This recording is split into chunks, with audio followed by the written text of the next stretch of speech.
நல்லா கவனிங்க. அதிமுக அரசு இல்ல, அவங்களே என்டிஏ அரசுன்னு தான் சொல்றாங்க. இப்போ நீங்க வந்து வந்து வளர்க்கிற நிலையிலாம் நாங்க இருக்கிறோம். தமிழ்நாடு ஏற்கனவே வளர்ந்துதான் இருக்கு, நாளும் வளர்ந்துகிட்டே இருக்கு. இது நீங்க கெடுக்காம இருந்தாலே போதும். தமிழ்நாடு பொருளாதாரத்தில், தொழில் முதலீட்டுல, கல்வியில, வேலை வாய்ப்புல, மருத்துவத்தில், சமூக வளர்ச்சி குறியீடுகள்ல வளர்ந்திருக்கு. அது ஒன்றிய அரசாலேயே மறைக்கவோ மறுக்கவோ முடியாத அளவுக்கு வளர்ந்திருக்கு.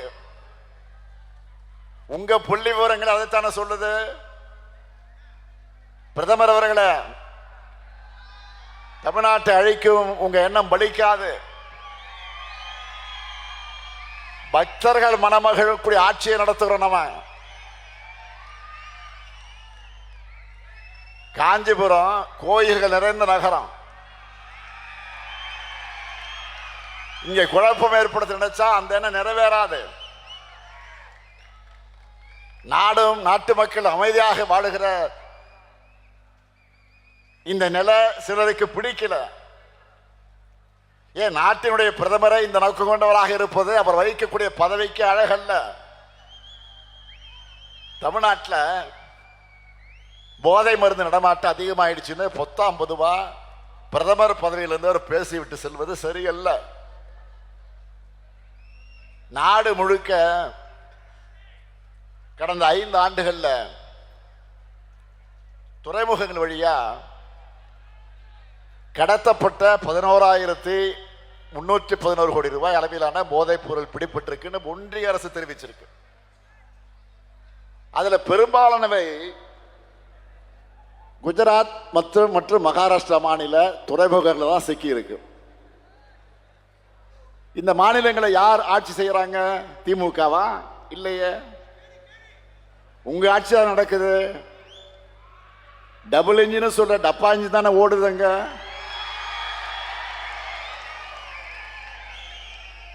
இந்தியாவுக்குள்ள போதைப் பொருள் நுழைறதை தடுக்க வேண்டியது பிரதமர் மோடியும் உள்துறை அமைச்சர் அமித்ஷாவும் தான், இந்த ஸ்டாலின் இல்ல.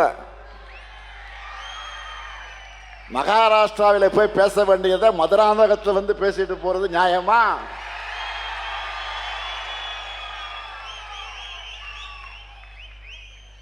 அடுத்து, தமிழ்நாட்டில் பெண்களுக்கு பாதுகாப்பு இல்லைன்னு இதை வேற பிரதமர் அவர்கள் சொல்லிட்டு போயிருக்காரு. புதுமை பெண், விடியல் பெண், விடியல் பயணம், உரிமை தொகை, தோழி விடுதுன்னு பெண்களுக்காக நாங்கள் செயல்படுத்துகிற திட்டங்களால பெண்களுடைய சமூக பங்களிப்பு தமிழ்நாட்டில் அதிகமாக இருக்கு. அதிகமான மாணவிகள் கல்லூரிகளுக்கு வந்து படிக்க வர்றது தமிழ்நாட்டில் தான். இந்தியாவில் அதிகமான பெண்கள் தொழிற்சாலையில் வேலை பார்ப்பது தமிழ்நாட்டில் தான். இது எதுவும் தெரியாம ஆளுநர் போலவே பிரதமர் அவர்கள் பேசுவது மிக மிக கண்டனத்துக்குரியது. 5 மாத கர்ப்பிணி பெண்ணான பில்கிஸ் பானு அவர்களை கூட்டுப்பாலை வன்கொடுமைக்கு உள்ளாக்கின 11 குற்றவாளிகளை விடுதலை செஞ்சது உங்க குஜராத் அரசு தானே. உலகமே அதிர்ச்சி அடைஞ்சாங்களே. உச்ச நீதிமன்றமே அதை ரத்து பண்ணுச்ச. நீங்க பெண்கள் பாதுகாப்பு பத்தி பேசலாமா? அதுவும் பாலியல் குற்றங்கள் ஈடுபட்ட குற்றவாளிகளுக்கு முன்விடுதலை கிடையாதுன்னு சட்டமன்றத்தில் தடை சட்டம் நிறைவேற்றி இருக்கக்கூடிய இந்த ஸ்டாலின் அரசை பத்தி நீங்க பேசுவதற்கு உங்களுக்கு யோகியதை இருக்குதா? அருகதை இருக்குதா? குற்றங்கள் அதிகமாக நடக்குது, பிரதமர் அவர்கள் பேச நினைச்சா எங்க போய் பேசணும்? பாஜக கூட உத்தரப்பிரதேசம் போய் தான் பேசணும். மணிப்பூர்ல போய் பேசுங்க. இதை விட இன்னொரு கூத்து என்ன தெரியுமா? ஜெயலலிதா ஆட்சியில குற்றமே நடக்கலன்னு சொல்லி அதிமுக தொண்டர்களையும் பிரதமர் ஏமாத்த பார்த்திருக்கிறார்.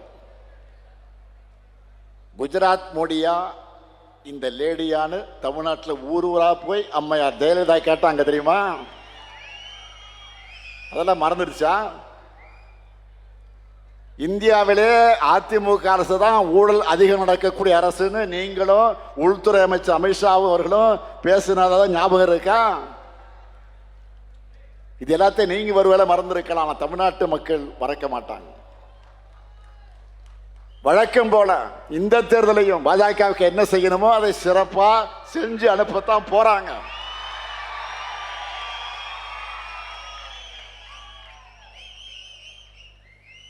மோடி அவர்கள் இந்த மண்ணில் கால் வச்சதுமே உதயசூரியனே மறைஞ்சிடுச்சான், மழை வந்துருச்சான். கோமாளிகளை இப்போ கூட மழை வந்திருக்கு. சொல்றது யாரு? நம்ம பழனிசாமி, 10 சாமி. வாழ்க்கை முழுக்க கால்களை மட்டுமே பார்த்துட்டு இருந்தா சூரியன் எப்படி தெரியும்? பழனிசாமி அவர்களே, பழனிசாமி அவர்களே, வாழ்க்கை முழுவதும் காலையே பார்த்துக்கிட்டு இருந்தா சூரியன் எப்படி உங்களுக்கு கண்ணுக்கு தெரியும்? ஒரு முறை ஆச்சு தலை நிமிர்ந்து பாருங்க, அப்பதான் சூரியனுடைய இருப்பும் பவரும் உங்களுக்கு தெரியும். தமிழ்நாட்டுக்கு ஒன்றிய பாஜக அரசு தொடர்ந்து செஞ்சுட்டு வரக்கூடிய வஞ்சகத்தை தட்டி கேட்கக்கூடிய துணிச்சலும் முதுகெலும்பும் திராவிட முன்னேற்ற கழகத்திற்கு மட்டும்தான் இருக்கு.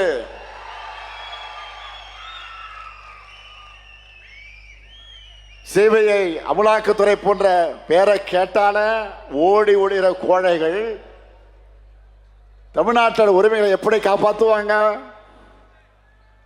பாஜகவோட ஏவல் படையா செயல்படுகிற புலனாய்வுகளை வச்சுக்கிட்டு திமுகவை மிரட்டி பார்க்கலாம், பணிய வைக்கலாம் நினைச்சா மக்களுடைய ஆதரவோடு அதை எதிர்கொள்கிற உறுதி திமுகவுக்கு இருக்கு. நாங்க பணிய மாட்டோம், துணிஞ்சு ஒரு கை பார்ப்போம். மண் மொழி மானம் காத்திடும் எங்க 2000 ஆண்டு போற தொடர்ந்துடுவோம். 2026 தேர்தல் களமும் ஆரிய திராவிட போரின் மற்றொரு களம்தான். தமிழ் பண்பாட்டை அழிக்க நினைக்கிற அரசியல் எதிரிகளையும் அந்த எதிரிகளின் கூலி பாட்டாளாகி இருக்கக்கூடிய அடிமைகளை எதிர்கொண்டு வெற்றியை உறுதி செய்யக்கூடிய களம்தான் இந்த களம். பேரறிஞர் அண்ணா பிறந்த அந்த காஞ்சி மண்ணிலிருந்து நான் சொல்லிக்கொள்ள விரும்புவது, கழக உடன்பிறப்புகளே, கூட்டணி தோழர்களே, தோழமை இயக்கத்தவர்களே, உங்கள் பரப்புரையை இன்றே தொடங்குங்க. 5 ஆண்டுகளா நம்ம மக்களுக்கு செஞ்சுட்டு வர நலத்திட்டங்கள் தொடரணும்னா திராவிட மாடல் அரசு தொடரணும். உத்தரப்பிரதேசம் போல, மணிப்பூர் போல தமிழ்நாடு வன்முறை காடாகாம தடுக்கப்படணும். திராவிட மாடல் அரசு தொடர கழகம் 7வது முறையாக ஆட்சி அமைக்க மொழிப்போர் தியாகத்தின் மீது உறுதி எடுப்போம். பேரறிஞரை தந்த அண்ணாவின் காஞ்சியில இருந்து நான் உறுதியாக சொல்லுகிறேன், டெல்லியின் ஆதிக்கத்திற்கு தமிழ்நாடு என்றொக்கும் தலை குனியாது. மீண்டும் சொல்லுகிறேன், டெல்லியின் ஆதிக்கத்திற்கு தமிழ்நாடு என்றும் தலை குனியாது. தீ பரவட்டும், வெல்வோம் ஒன்றாக. நன்றி, வணக்கம்.